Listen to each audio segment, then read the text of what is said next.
అందరికీ నమస్కారం. నా పేరు శ్రీనివాస్. మీరు చూస్తున్నారు Srinu social connect YouTube channel. Friends, ఒక మంచి టాపిక్తో మీ ముందుకైతే వచ్చా. లైక్ చేసి సపోర్ట్ అయితే చేయండి. ఇంకా మంచి మంచి వీడియోస్తో మీ ముందుకైతే వస్తా. ఇక లేకుండా టాపిక్లోకి అయితే వెళ్ళిపోదాం. సంజు శాంసన్ మీద ఎలాంటి ట్రోల్స్ వచ్చాయో మనకంతా తెలుసు.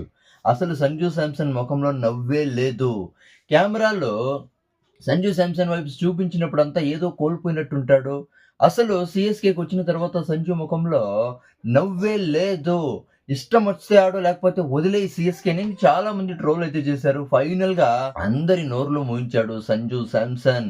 ఒక బిగ్ సెంచరీతో విన్ కూడా అయింది.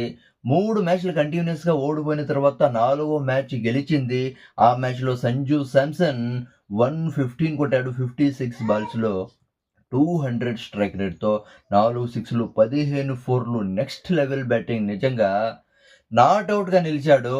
చాలా స్టేట్మెంట్స్ అయితే ఇచ్చాడు సంజు శాంసన్ ఈ మ్యాచ్ గెలిచిన తర్వాత. నిజంగా ఆయన్ను కలిసిన తర్వాతే నాకు అదృష్టం కలిసి వచ్చింది, నేను సెంచరీ చేశాను అని ఒక బిగ్ స్టేట్మెంట్ అయితే ఇచ్చాడు. చాలా మంది అనుకున్నారు, ఓ మహేంద్ర సింగ్ ధోనిని కలిశాడు సంజు శాంసన్, అందుకే సెంచరీ చేశాడు అని చాలా మంది అయితే అనుకుంటున్నారు. కానీ మనం అనుకున్నట్టుగా నేను అలానే అనుకునింది. మహేంద్ర సింగ్ ధోనిని ఏమైనా కలిశాడేమో, మహేంద్ర సింగ్ ధోని మంచి సజెషన్ ఇచ్చాడేమో, అందుకే సంజు శాంసన్ సెంచరీ చేశాడేమో అని చెప్తాడేమో అని మనం అనుకునింది. కానీ మహేంద్ర సింగ్ ధోనిని ఏం కలవలేదు. ఇంకెవరిని కలిశాడు? ఇండియన్ టీం మాజీ హెడ్ కోచ్ రవిశాస్త్రిని అయితే కలిశాడంట సంజు శాంసన్.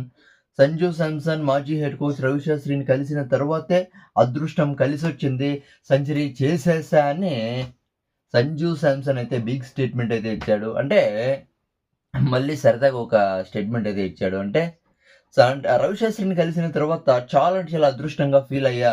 ప్రతి మ్యాచ్కి ముందు సంజు అంటే రవిశాస్త్రిని కలిస్తే బాగుంటుందని ఒక సరదాగా స్టేట్మెంట్ అయితే ఇచ్చాడు. నిజంగా చెప్పాలంటే అది కాకుండా నా సెంచరీని సిఎస్కే కోచ్ స్టీఫెన్ ఫ్లెమింగ్కి డెడికేట్ చేస్తున్నాను ఒక బిగ్ స్టేట్మెంట్ అయితే ఇచ్చాడు. రీసెంట్గా సంజు శాంసన్ మీద ఎంత ట్రోల్ జరిగిందో, even CSK coach Stephen Fleming మీద కూడా చాలా ట్రోల్ అయితే జరిగింది. అంటే రాజస్థాన్ రాయల్స్ నుంచి చెన్నై సూపర్ కింగ్స్కి వచ్చిన తర్వాత వేరే ఫ్రాంచైజీకి వచ్చినట్లు లేదు, సొంత ఇంటికి వచ్చినట్టుంది అని సంజు శాంసన్ ఒక బిగ్ స్టేట్మెంట్ అయితే ఇచ్చాడు. ఇది చాలా మంచి స్టేట్మెంట్ సిఎస్కే ఫ్యాన్స్కి, అవునా కదా.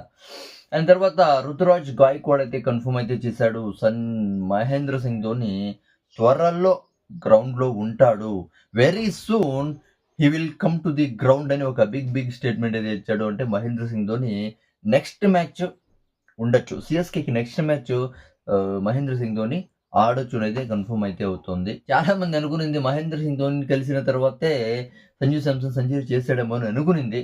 కానీ రవిశాస్త్రిని కలిసిన తర్వాత సెంచరీ అయితే చేశాడంట. అది కాకుండా నీకు సెల్ఫ్ పంచాయితా, వేరే వాళ్ళని కలిస్తేనే సెంచరీ చేసేది అని కొంతమంది అయితే చెప్తున్నారు. నువ్వు మహేంద్ర సింగ్ ధోని పేరు చెప్తావు, మేమైతే వెయిట్ చేసాం, కానీ రవిశాస్త్రి పేరు చెప్పావు, ఏదో ఒకటి సెంచరీ చేసావు కదా, సిఎస్కేని గెలిపించావు కదా అని చాలా మంది అయితే కామెంట్స్ అయితే చేస్తున్నారు. ఇక దీని గురించి మీరు ఏమనుకుంటారు కామెంట్ అయితే చేయండి. నా ఎక్స్ప్లెనేషన్ సబ్స్క్రైబ్ చేసి సపోర్ట్ అయితే చేయండి, లైక్ చేసి సపోర్ట్ అయితే చేయండి. బై.